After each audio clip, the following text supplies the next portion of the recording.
Повтор път добро вечер и от мене. Ајде да го дефинираме афоризмот за кој сме овде вечерва.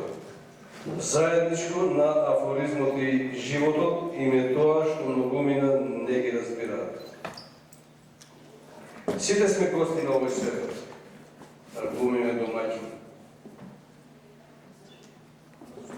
Германски овчар е вид куче, а балканска овца е вид ментален склоп. Напишав отворено писмо. Сега очекувам да ме затворат.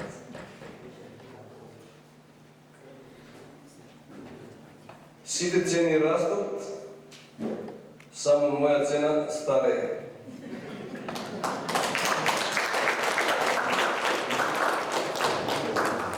Ама стареам и јас. Колку стареам, имам се поголем апетит. Пензијата не ми стигнала за храна. Има правда кај нас, ама секој не може да ја купи.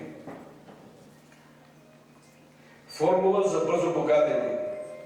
За почеток си купуваш еден студий. Тој е моја политичка икона. Секогаш се крстам на неговите глупости. Билежи литературата. Да имаше некое друго име. Ние сме феномен.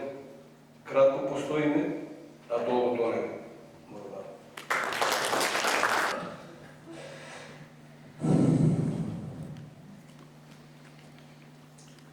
Имаме един кум кој се вика Донев Дони и на кого овој афоризам му е омилен.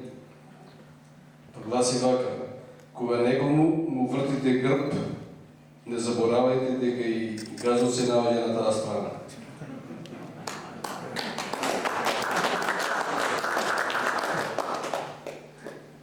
Колешката спомна сметка за струја, па да не останам подолбоеви од мене еден афоризам на таа тема.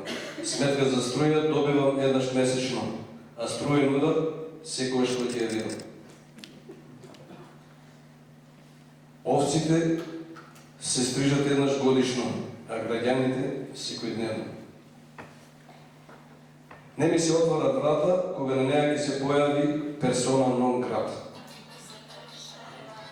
Ќе не боли главата, се додека не внимаваме кого ставаме на чело. Животот одамна ни е лук и вода, ама брате се